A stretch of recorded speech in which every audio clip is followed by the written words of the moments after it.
So after that amazing first reaction to Tim Minchin, man, we got to bring him back on the channel. So we got Storm by Tim Minchin.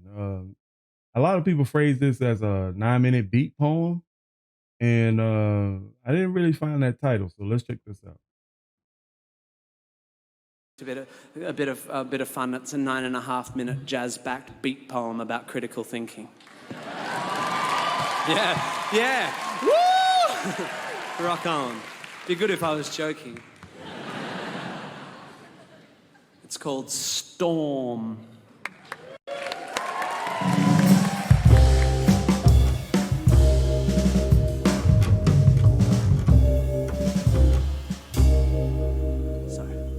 The real question is, can he keep us on our toes for 9 minutes? Inner North London, top floor flat, all white walls, white carpet, white cat, rice paper partitions, modern art and ambition. The host's a physician, bright bloke, has his own practice. His girlfriend's an actress, an old mate of ours from home, and they're always great fun, so to dinner we've come. Oh, he got bars. He got bars. I don't even know if y'all caught that.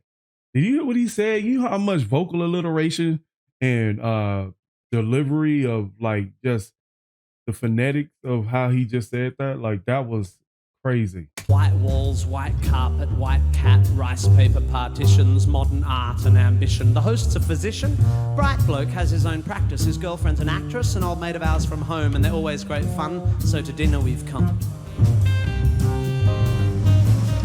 The fifth guest is an unknown. The hosts have just thrown us together for a favour because this girl's just arrived from Australia and she's moved to North London and she's the sister of someone or has some connection.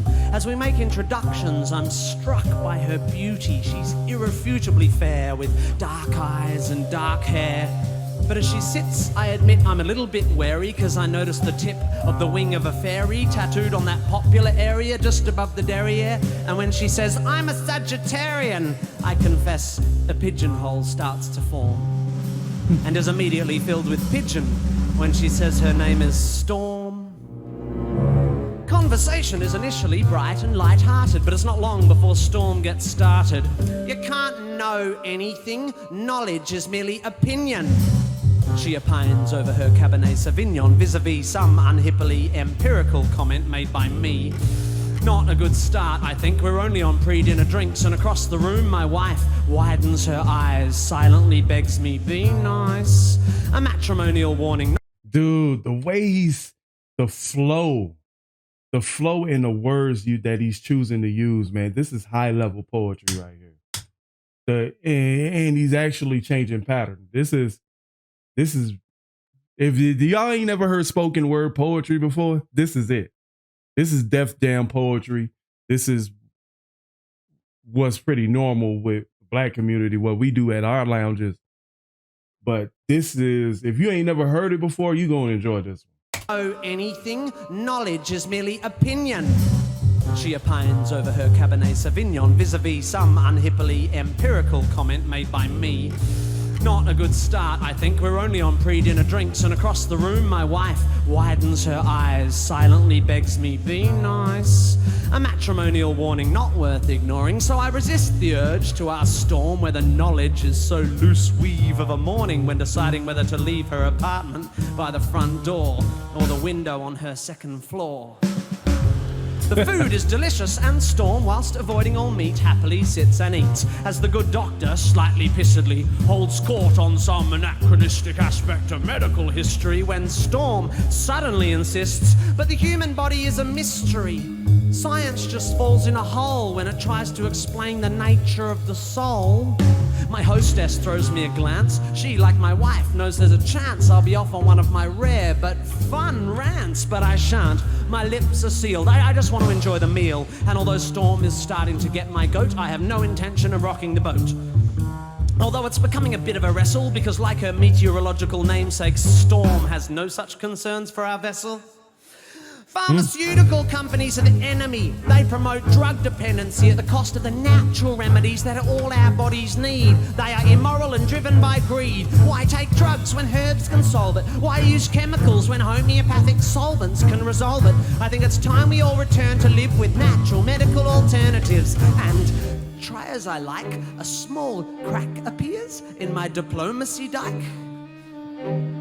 By definition, I begin, alternative medicine, I continue, has either not been proved to work or been proved not to work.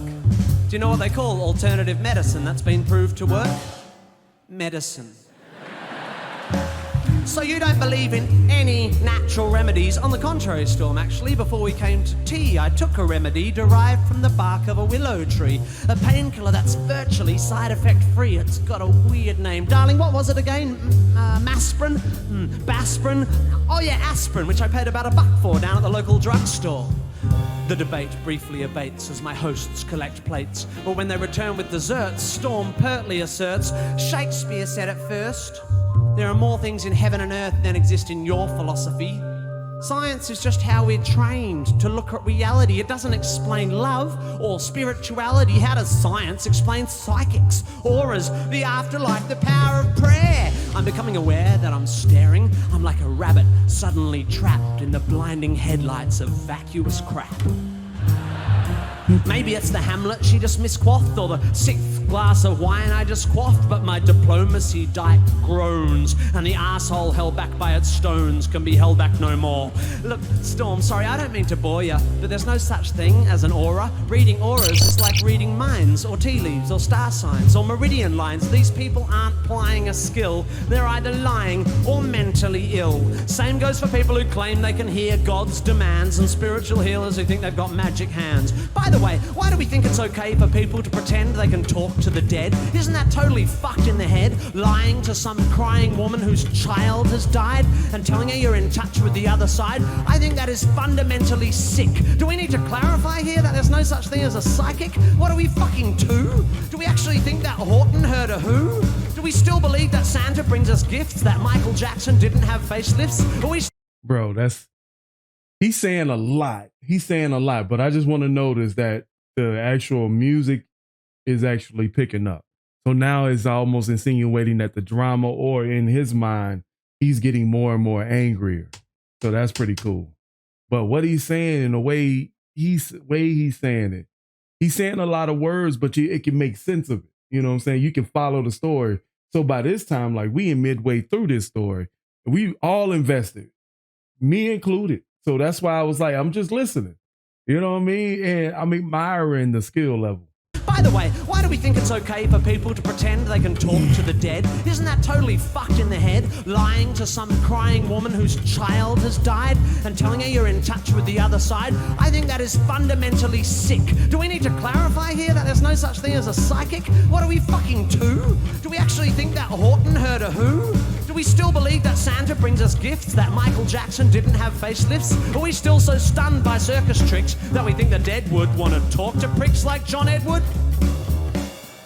Storm, to her credit, despite my derision, keeps firing off cliches with startling precision, like a sniper using bollocks for ammunition. You're so sure of your position, but you're just closed-minded. I think you'll find that your faith in science and tests is just as blind as the faith of any fundamentalist. Wow, that's a good point. Let me think for a bit. Oh wait, my mistake. That's absolute bullshit.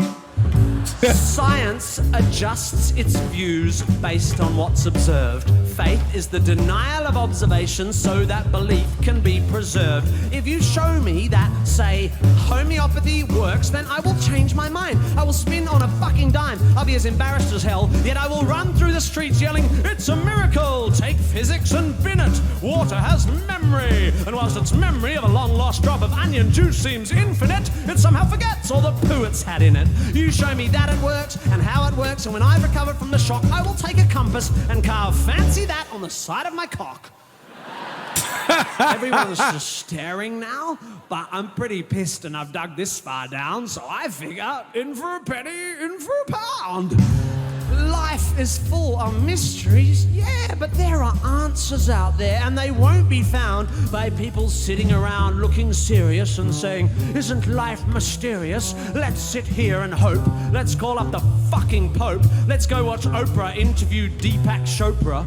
If you want to watch telly, you should watch Scooby-Doo. That show was so cool because every time there was a church with a ghoul or a ghost in a school, they looked beneath the mask, and what was inside?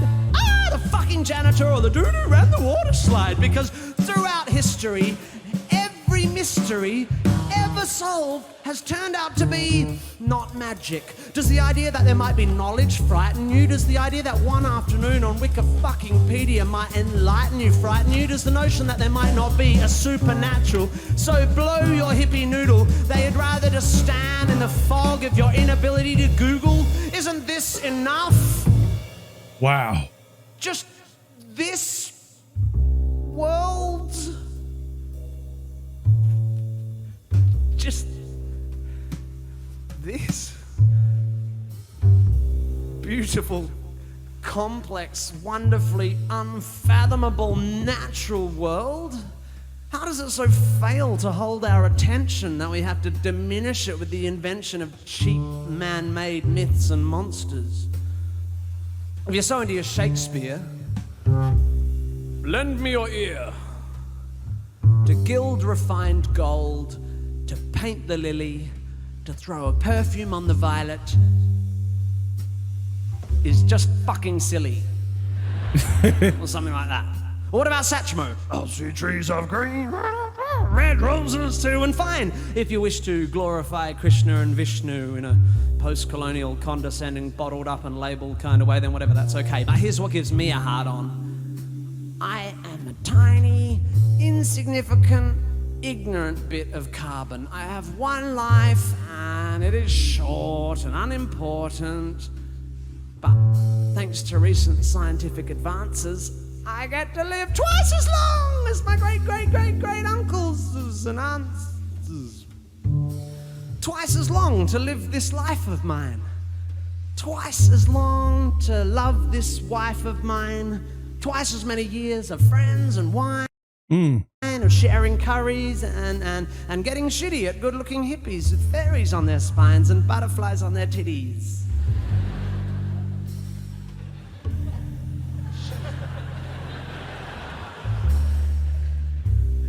And if perchance I have offended, think but this and all is mended. We'd as well be 10 minutes back in time for all the chance you'll change your mind. So he's winning the debate. Let me see. Critical thinking. Yeah, we do a lot more critical thinking. This one was more, it wasn't as funny as the first one, but this one definitely is a story that really kept and held your attention. Pretty much if you can't sit down and listen to a man create an argument in a spoken word form, man, that says a lot.